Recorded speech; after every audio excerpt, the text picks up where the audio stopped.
Welcome back. You're listening to Get Real with Bob and Stacy, and you're joining us for our Leaders and Legends segment. Our guest is entrepreneur Mark Dohnalek, President and CEO of Pivot International. Welcome to the show, Mark. Well, thank you. It's a pleasure to be here. So for some background for everybody, Mark is President and CEO of Pivot International. It's a global product development and manufacturing firm based in Kansas. They have over 300 employees in the U.S., Taiwan, China, London, and Manila. Mark leads their global core business and acquisitions in the U.S. and abroad. He has over 30 years experience in manufacturing, product development, and business management. His broad spectrum of experiences in manufacturing, engineering, biometric security, industrial, consumer, and medical product solutions has enabled him to grow the company and expand in European and Asian markets.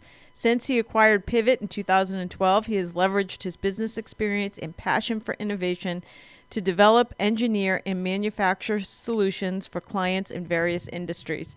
So first, Mark, I have questions just about your industry in general because I'm not that familiar with it. So do people hire you to make product for them? Yes, they do. They often come to us with an idea or a concept, and we then take that concept of understanding and take it into a full prototype phase through product design and engineering into manufacturing. So we take it from the back of an envelope, if you will, to a packaged product in a store shelf. That's cool. So say so any idea, somebody has an idea for a product. First of all, do they have to get the idea patented first, or do they go to you first just to see if it can be made? Yeah, often they would come to us prior to the patent process. Mm-hmm. Not everyone files for patents anyway, but they often come to us with the concept. We have often then going through what we call a feasibility study, mm-hmm. in a sense that sometimes they don't know for sure if it's going to function, or we don't know for sure if it's doable. And so we often go through a phase within the prototype stage where it's a feasibility study. We proof of concept, what we call proof of concept, making sure the idea proves itself out that it can be a functional product. And then at that point, once you're kind of through that early stage, then it's a good time when you start formulating kind of concepts. You can start constructing a framework for a patent pending filing, and go down that route. But it's often prior to that. This is awesome. I am going to need your cell phone because I constantly have ideas on things I want to invent. But they so don't go past the idea phase. So now, Mark. You're an idea person. That's yes, good. I'm going to just text you multiple times a day with my ideas so you can tell me when I have something I can build. Excellent. So, what kind of stuff? Give us a couple of examples of stuff that you guys manufacture. Yeah, we get everywhere from very technical type products like biometric imaging, iris detection type devices, surveillance type video surveillance systems, like in some of the police and fire areas that we've heard about in recent years in America, all the way on the other side of the spectrum to consumer products. We believe it or not, make an automatic fish skinner device that's sold in the outdoor retail or big box stores. So it goes in quite a wide spectrum, and then everything in between there. So we do a lot of touchscreen devices. If you ever go get a coffee and you touch a screen to have the coffee pour out, we make a lot of those electronic interface products as well. Huh. That's this cool. Is so cool. Yeah. So it seems like are you vetting new stuff all day long? How do you determine what is feasible to move forward with and stuff that you should just get rid of right away?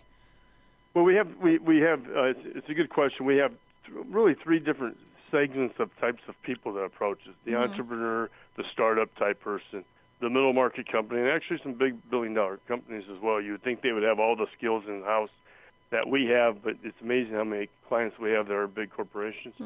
But within the startup segment, part of that is we assess the product and is it realistic, and do we see a real market for it? Mm-hmm. We have to do a little bit of a business judgment on our own. Then if that passes our scrutiny, then you have to make judgments on these folks. Like the four entrepreneurs that come in with an idea. Like you say, we have several of those a week that come through. Part of my judgment is I will look at, from my point of view, do these people have the bandwidth, the skill set to go to market? Because we have to bet on them, because a lot of times A lot of times you have to decide who you're going to go with, because you have a limited amount of capacity. We all have a limit to a certain amount of how many engineers and how many projects we can take on at one time. So we have a pretty large scale company, but there's always those judgments. So we spend part of our time assessing them as well to see. Now the middle market companies and large corporations, we don't have to worry about that. But the startups and the entrepreneurs, we go through that process. So interesting. So talk about trends in your industry. It's interesting that you are U.S. based, but you're also in Taiwan, China, London, and Manila. I think like the perception to most people is that if you want to manufacture something, you have to get out of the United States. Is that true? I think more importantly, I think particularly in the electronics area that we emphasize, we are also in strict mechanical devices as well, but so many products in all industries have embedded electronics to them. So for that, whether it's made in the United States or not, I think there's levers that can be pulled to make the U.S. more competitive. Mm-hmm. But the key component is having a global supply chain network like we have. You must have sourcing worldwide organization, because most of the embedded electronics originate from Asia, whether we like to admit it or not. It doesn't have to be made in Asia necessarily, but you have to be able to source globally. For every piece of electronics, your cell phone, your mobile phone, has a circuit board inside it, and most of those components originate from Asia, and always have. Matter of fact, it wasn't like a recent thing. It's the componentry sourcing has always come from there. So you've got to be able to have that to be able to hit your target price point, and then you can manufacture in certain, particularly if we get tax reform and deregulation that we're hearing about. Mm-hmm. They'll position U.S.-based manufacturing in a better place while having this global sourcing organization. That positions you, frankly, I think, to be able to be more emphasized towards the concept of making more things here. But all those things, I think, all those actions have to take place, and you must be able to source globally, though, for the components. Wow. So when it comes to manufacturing, like who's building the stuff? Is it humans or is it robots? Well, it depends what the type of product. If it's a highly specialized device, it's going to be more engineering technician type, engineering-based kind of workstation type manufacturing. If you're in consumer products, high volume, you're going to have a lot of robotic of that level. If it's made in Asia, it's going to have less of that, or they're going more of that. And a lot of your consumer products, like that are sold in the Walmart stores, a lot of that gets manufactured in Asia. That's going to be very tens of millions per month type linear volume. You're going to have robotic manufacturing in that situation. Highly scientific engineering-based products, less so because of the technicality of it, and also because of the less linear volume. So there's a few variables that dictate how something's being made. But certainly, as we talked about reshoring, we talked about different terms are being used about the U.S.-based engineering and manufacturing in this country. Mm-hmm. There's going to be a lot of robotic investment made for that to happen, and the winners are going to be the people like the General Electrics and Honeywells of the world who make the automated equipment, and the employment benefit is going to be the technical people, technicians, engineers, science-based type educated background, rather than in the 1950s, because there's a myth out there that the 1950s, the guys are going to be standing outside the gates waiting to come in the morning for production time. It's going to be more technical people because of the robotic nature of a reshoring U.S. manufacturing improvement going forward. So those bigger companies that are building, like GE and Honeywell, they're actually building this robotic equipment. Are they using robots to build that equipment, or is that skilled laborers doing that job?